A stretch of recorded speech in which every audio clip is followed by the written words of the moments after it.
I'm Tom Hollingsworth with Tech Field Day, and we're here at the Cisco UCS Grand Slam launch event. We have a blogger roundtable panel assembled to discuss some of the topics that came up during the presentation today, and I'd like to take a moment to introduce everyone around the table. My name is Mike Stump. I'm an independent consultant. Been doing virtualization, storage, network, IT stuff for a while. I blog at eagerzero.com, and I'm on Twitter at _stump. Hi, I'm Matthew Norwood. I work for a Cisco partner reseller in the Nashville, Tennessee area. Online, I blog at insearchoftech.com, and you can find me on Twitter at Matthew Norwood. My name is Jason Edelman. I blog at jedelman.com, and on Twitter I am jedelman8. Howdy, my name is Chris Wahl. I blog at wallnetwork.com. I work for a partner out in the Midwest, and I also am at Chris Wahl on the Twitters. My name is Eric Wright. I am Disco Posse on Twitter, which is easy to find, and I blog at discoposse.com. My name is Scott Lowe. I'm the co-founder of Actual Tech Media. I blog at virtualizationsoftware.com and enterprisestorageguide.com, and I'm other Scott Lowe on Twitter. Hi, I'm Pete Welcher. I work for Chesapeake Net Craftsman, a Cisco Gold reseller. Early CCIE, I blog on the company net, and I tweet on at PJ Welcher. Hi, I'm James Leach. I'm with Cisco. I'm a principal engineer in the UCS product management team. Thank you all very much for joining us today. Let's get started with our first topic. There were a lot of great announcements this morning from the Cisco UCS team. Lots of new products, lots of new hardware. I'd like to take just a moment from each of the panelists and get your impressions. What was the most exciting thing that you saw today launched at the Cisco UCS Grand Slam? Pete, why don't we start with you? Okay. I was kind of surprised at the breadth of the launch. A lot of products. And I think something that maybe didn't come through too loudly if you weren't paying attention was there's this neat factor that UCS Manager manages all this new stuff. And so extended capabilities there with tie-ins to ACI, the cloud scale computing and so on. To me, that's a big deal. I was also very surprised by the modular chassis. Scott? I think my biggest, a couple of surprises, one, not necessarily surprises, but things I was happy to see was Cisco sort of going a little bit down market with UCS. It's been traditionally very much an enterprise in the enterprise category. I think it's more mid-market now, not necessarily SMB. And the second thing was the cartridge-based system. I think that's kind of cool. I can think of some potential use cases for that, depending on how far that scales as far in individual cartridges. Eric? Yeah, I think probably one of the neat use cases was the fact that there were many use cases. It was, the modular architecture is phenomenal. That's going to be great for a lot of folks. The fact it's modular shared and true shared. And the storage heavy appliance was really, really cool. A lot of people don't think about those real, storage or what we call capacity optimized situations, but there's a ton of use cases, and I think that's going to get a lot of really good play. Very interesting. Chris, what were your thoughts? Well, I'm taking a step back from all the various hardware that was announced, and we're all kind of geeks about the technology and the speeds and feeds. I noticed a pretty big shift in how UCS is constructed with this announcement. Typically, you consume blades or racks, and they're all kind of their own ecosystem from storage, network, compute. But now you can decouple those food groups. You've got various components now that are just based on compute. You've got some that are now focused on storage, and you can ultimately tie all that to UCS Director to build this kind of scale up, scale out, however you want cloud of resources, whereas before it was way more rigidly defined. So I think that is the start of something very interesting from now in the future. All right. Jason, what did you like? Yeah, for me, again, it was the M series, the decoupling of the CPU memory from the other resources, on a physical server, going from 16 servers, right, to essentially 16 to you. I'd like to dive deeper potentially in that ASIC in terms of understanding network capacity going from those 16 servers, egress of the chassis. Interesting. Matthew? So I'd love to agree with a lot of different folks. The UCS director that he was talking about being able to manage more than just that compute. But I think the biggest thing for me is probably UCS Mini, and I say that mainly from a perspective of the mid-market out there tends to get left out a lot of times when it comes to solutions. So there's always the flashy new technology, and your big enterprise customers are going to run it, and it's really great. But it's nice to see the mid-market actually get some sort of recognition as far as it's a pretty big market out there, and sometimes it's not always the newest, flashiest, sexiest. Sometimes it's just Michael? Yeah, the UCS Mini was interesting because I think a lot of small offices struggled with buying two FIs that could support a number of chassis, but they knew they would never actually grow to that capacity, that need. So they kind of felt like it was a waste, to buy this thing that could do all this great stuff that they would just never get. So the UCS Mini, I think, is really appealing to them. If I could add to that, I just think that it is a good play for mid-market, but don't forget that it's also something that enterprise can use to scale out that same look and feel of UCS to not really robo necessarily, but a lot of people, like hospitals, for example, you have a lot of campuses out there where you're not going to deploy this really heavy, thick data center. You can use that same kind of architecture in your data center and then scale it out to your remote sites. I think that, not to say that mid-market isn't also being served by UCS Mini, but there's definitely kind of a fork in the road. You could go from an enterprise scale-out perspective, or this is my whole data center because I'm a mid-market customer and I'm using UCS Mini for everything. So I think both are very advantageous. And there's a point around that I'd like to hit on. I've been calling it kind of honey, I shrank the data center, because as the memory capacity goes up, and we heard some amazing numbers for memory capacity, you can and as the number of cores go up and the processor performance goes up, you can pack more and more VMs into there per server, per CPU slot. And so you're getting ridiculous numbers of virtual machines into 6 rack units these days. And I just see this as continuing that trend. So the practical impact is the mid-sized market, what I'd call a medium-sized organization, keeps growing in terms of number of employees that will fit into, in some cases, you can run the entire business off of one or two such chassis. Interesting.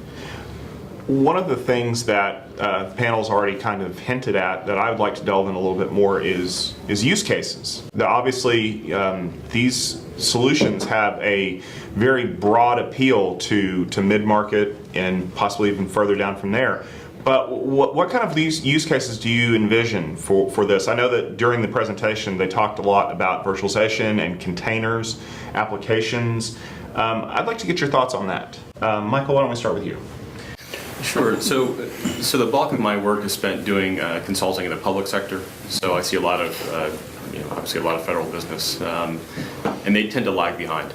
So when we're seeing a lot of convergence and hyperconvergence right now, especially in the virtualization field, public sector is kind of struggling to keep up with that. So I look at something like the M series as a really quick way for them to kind of leap several generations ahead and go from that traditional siloed architecture of compute, storage, network, and kind of evolve their capabilities pretty quickly. Can I make a comment on that? You mentioned that the federal sector is sort of lagging behind as far as convergence, hyperconvergence. It's not just the federal sector. I think there's this. I think that sometimes analysts and pundits have done the market a disservice and done IT shops a disservice by making you think that everybody and their brother is doing things you aren't, but it's just not there yet. A lot of IT organizations. So I wouldn't even think that they're that far behind the rest of the market. It might be happening a little bit more quickly in some other places, but there are so many shops out there right now that are still just struggling with day to day that need help. And I think some of the things we saw today might be able to help them in a more streamlined way than we've seen with other solutions out there. I think if they've already got UCS in the environment and they're familiar with UCS Manager and they've kind of got that management metaphor stuck in their head, and transitioning to the M series would be kind of a natural step, right? Because you're not introducing yet another system to manage through yet another customized, console. This is probably just going to be, one more set of service profiles or, one more tab, basically. I see that as one of the hurdles because I'm seeing manufacturing or other shops that are running 5 to 10 years behind the technology bleeding edge. Some of that's budget, but some of it's in-house tech skills. Yep. And I think UCS Manager is great, but I do see that sometimes folks that haven't been keeping current or used to buying Dell servers and shoving them into a rack, it's kind of a leap for them. And I'm sort of wondering, how do you help people get past that? Because it would be a great solution for automating and getting them out of the heavy touch environment, but there's a technology or a skills gap there, perhaps. Topic for another discussion, maybe. Well, we highlight a lot of them right there. Right, we've talked about hyperconvergence is like the new darling, along with Docker and all these things, and OpenStack. Glad to see OpenStack in the slides and talk about the Red Hat partnership, and maybe we can find out some more about that shortly.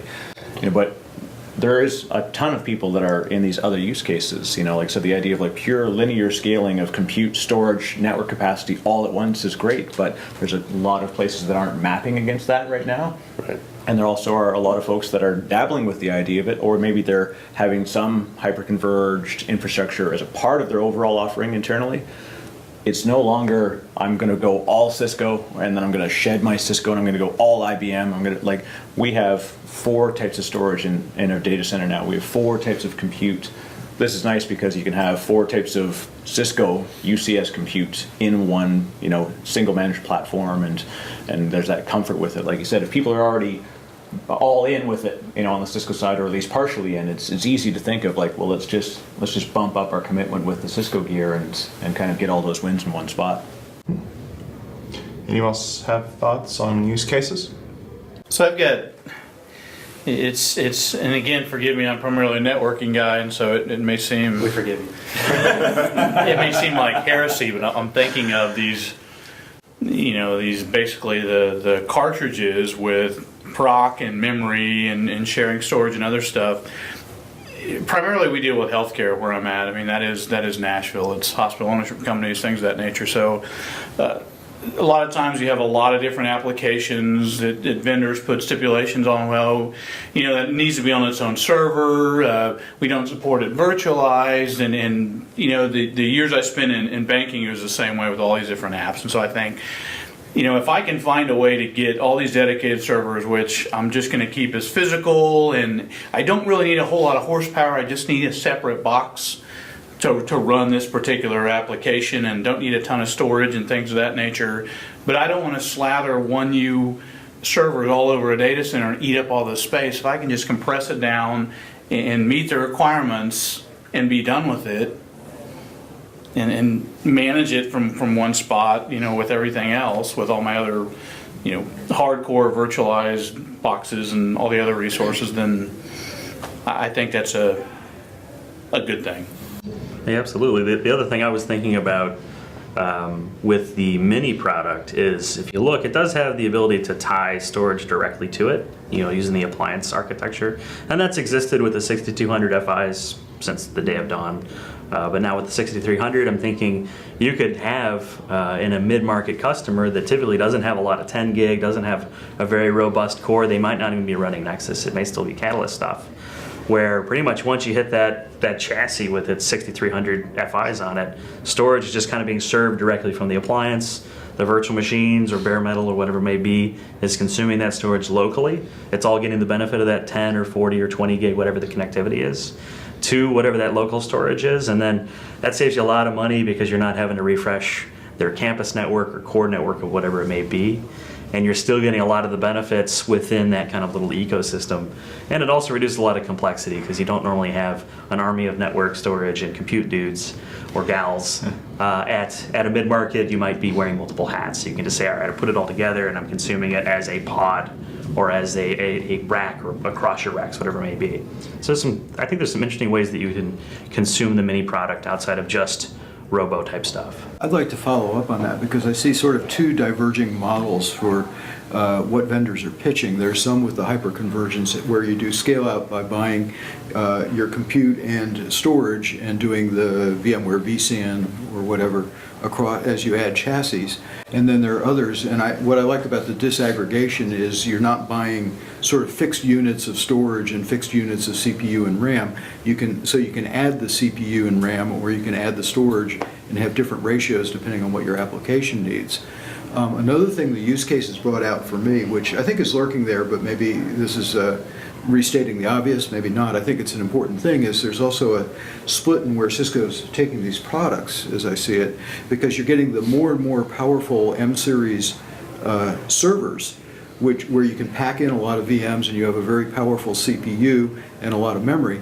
But then the modular chassis seems to be more emphasizing the single application per CPU, reading between the lines, maybe less CPU. It's not something you want to pack a lot of VMs into. It's not designed to have tons of memory on it because you scale by adding CPUs rather than focusing on density. And so I think people need to keep that in mind when they're trying to pick which product to use.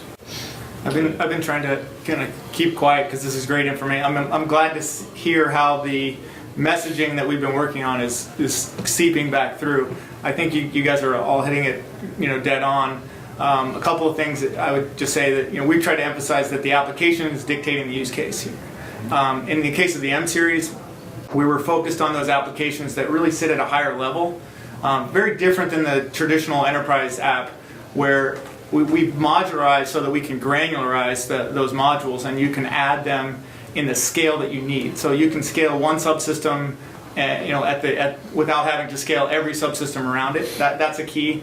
And then with Mini, it's a similar situation. We see a lot of the small kind of mid-market commercial type applications are a fit, but definitely the remote site for an enterprise customer, where they really value that UCS management architecture that they've already got in place, but being able to kind of get the compute in context capability where they can bring the compute to a remote site very close to where the workload actually needs to be done. So think oil and gas is a great example of that. Maybe in the field they're crunching well data on site, but they're still able to bring that back to the central data center and be able to look at it more on a global basis and interpret the data that way.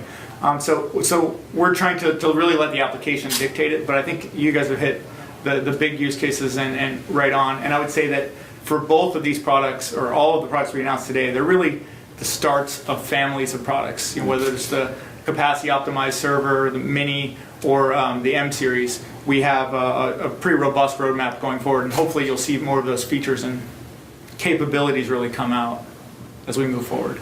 It's kind of a good Goldilocks offering. There's the different sizes of beds, and for any one case, they're wrong for the other two, right? There's your branding. And that's Pardon? There's your branding. Yeah. I think Martin Casado kind of stole the Goldilocks thing from everybody. We've used that sort of a similar tagline in the past, which is many form factors, one. We have one operating environment. So the UCS operating environment that we've created is the key that binds all of that together. To us, at least, that's the plan. Yeah, and I think that's often glossed over by people that just focused on the hardware. And everyone's running Intel chips. Everyone offers servers at different layers. You can do that however you wish. I think that the real value at looking at this ecosystem, which is a good term for it, is it all plugs into the same management tier, and you can exponentially absorb that skill set that your senior guys have, or whoever knows how to run that UCS infrastructure, and now spread it across your entire enterprise domain or whatever it is you have. I think that's the true power.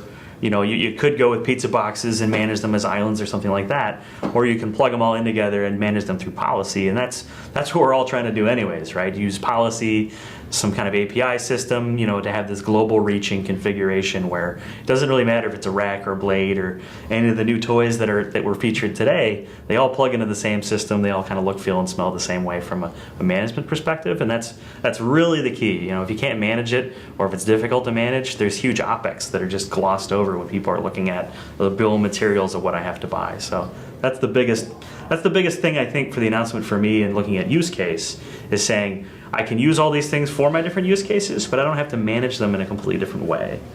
So You came pretty close to saying you can have it your way. I think that's... I didn't want to steal a certain large restaurant chain. Well, I keep thinking that it's part of what I heard, but that one's already taken. Yeah, policy-driven and modularity are like the panacea of what we want to get to in a lot of ways. We know it's a long way away, though, in a lot of folks, because they're not necessarily mature internally. And we talk about DevOps and all these different methodologies in cloud. And we realized it was all public cloud for years. We got over the year of VDI, we stopped with that, and we talked about cloud. And then we realized private cloud is a reality because people like the idea to have policy-driven, self-service catalogs, and it's very fixed to what your business case is. However, we like the on-premises ability to deliver that service. And now this is exactly it. So seeing all the different features on the hardware side, on the management side, on the networking side, align with that policy-driven goal. Other folks talk about SDDC, we've policy, but amongst all of it, even in DevOps, it's policy-driven. It's about using that methodology to define what's meant to happen, and it's repeatable and predictable at the end. Hardware is predictable as well in a lot of ways, and that's what scale-out is nice for. But it's all about predictability and knowing when I put it in the front of the machine, it's going to come out the back exactly the same as the last 12 things that I put in the front of the machine. And Eric gets huge kudos for saying premises correctly. We're all about the premises here. I've got a question for the panel, which is, last night in some discussions, the subject of how do I upgrade boxes that are scattered across, say, 700 retail stores comes up. Now, I don't have much knowledge about the tools from the competing vendors, but I'm wondering if somebody could speak to that. Is that a... You want to talk about competing vendor solutions, or Talk about what do you win by having UCSM and or Director and the ability to upgrade boxes that are geographically scattered?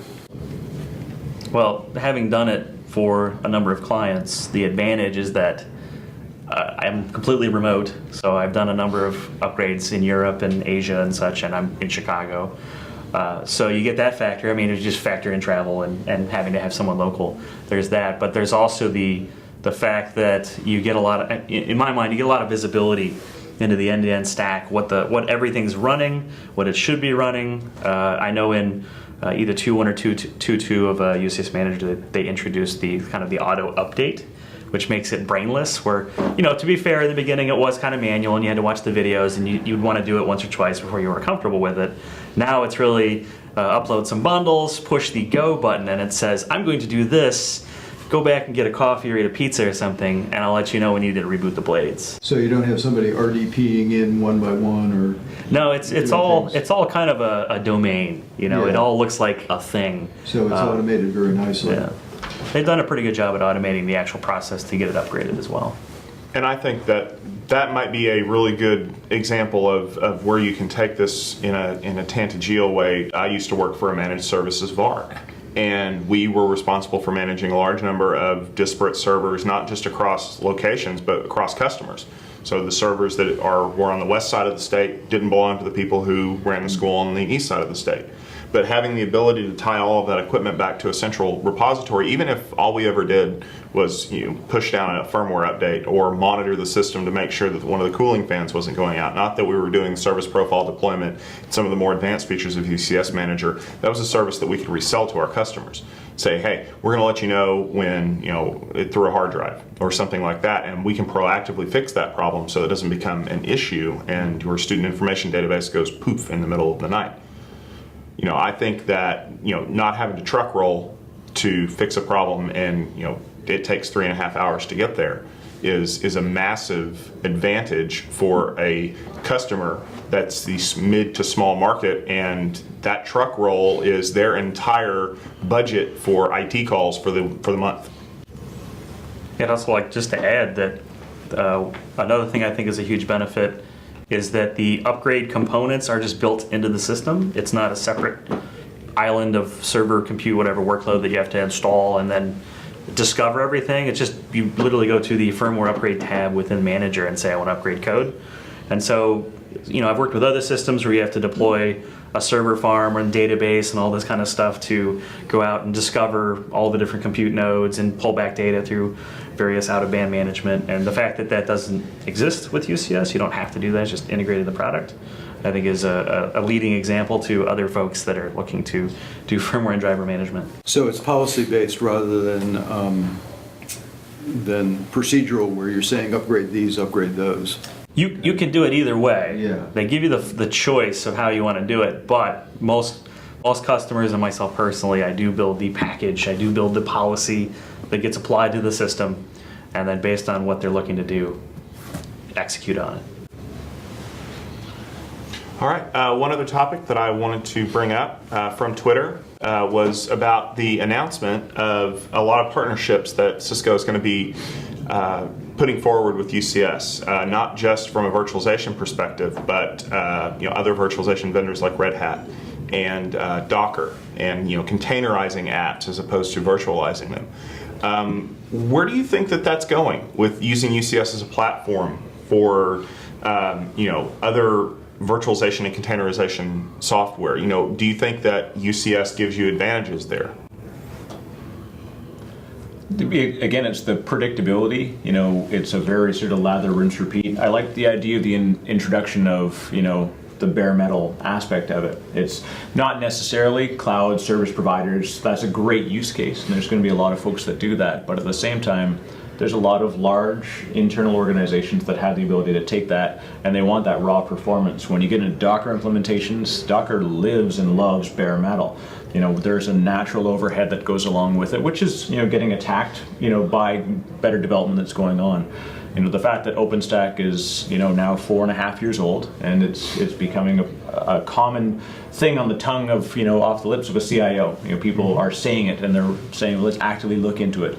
Seeing those partnerships come up is important, because then we know as consumers of that service that we're not the only ones. We're not going down this road alone, and I think that's going to be a big thing. More open technologies are really exciting as well. And again, it's seeing those proven use cases that are active, and the partnerships. Red Hat is very strong on their. They have sort of strict guidelines on partnership, and we've seen that on different hardware platforms. And so to know that they're already tied in, seeing Ceph under there, of course, is nice. It's a great file system, and it's becoming a real sort of hot button item as folks get into object storage. But again, that's that sort of natural marriage with the 3160. I mean, that you just throw some Ceph goodness on there, and you've got yourself a whole lot of object storage. And we like to think that it doesn't happen, but we have a ton of data. A metric ton, perhaps even an imperial ton of data. There's a lot of data that's out there, and it's not going away. By the way? Yeah. It's growing exponentially, particularly in healthcare environments. I've talked to some environments where they're getting a 6-fold growth year over year. Right. And they're running out of space to just shove RAIDs into racks. And to get that scale, that's the big thing. Is it's not only just that one-time implementation, but then the ability to take that and scale out. And if we get more, maturity in OpenStack and Docker and those other areas of virtualization, then we're going to be able to leverage the hardware that's now ready to provide that service, which is good. It's something that there's been a disparate, they're separated from each other for a long time. So where virtualization was ready, and then the hardware was catching up, and now the hardware is, like I said, a lot of people say, why would you go bare metal? But look at the performance that we can get, and look at those use cases, and containerizing is a great use case for that. Jason, A question for Cisco, actually. You heard about Red Hat plus Red Hat OpenStack plus UCS. What exactly will that look like in terms of further integration down the road with those platforms? That's a great question. So I think we've got more detail coming. I think you guys have kind of hit really very close to the theme here that we're trying to drive. It's more of a roadmap, right? Consistency. We see that UCS, there's a play for these types of small ecosystems within enterprise data centers, for example, but there's a play for the consistency of UCS across, whether it's their cloud or it's their enterprise applications, that they still have that consistency. And we recognize that there's very little, it's not very homogeneous. There tend to be these islands of different types of needs. So we want to keep that scale or that consistency going, give you the ability to scale the things that matter to you, but also we want to expose as much as we can to through partnerships to of some of the goodness of UCS. So we want to be able to say it runs OpenStack, but ours runs it better, right? We can expose things that others can't. And you may be standardized on OpenStack, but we want you to really reap the benefits of UCS, even if it's through that other layer. So that's why we're pursuing these partnerships, trying to expose more of that through this. All right. Well, I think that's just about all the time we have for today's panel. I want to thank all the panelists for being a part of this discussion. Cisco has launched some great new hardware, but I think as we've talked about on the panel today, it's not just the hardware, it's the ecosystem that you build around it. It's bringing more technology to more people. It's growing the Internet of Everything, which is going to be a much bigger part of technology going forward. There's been a lot of great information already put out about all of the new UCS announcements today. If you would like to learn a little bit more, you can head over to www.cisco.com/go/UCS. If you'd like to see more roundtable discussions like this, along with other technology discussions from all different verticals of, across the industry, you can always head over to techfieldday.com.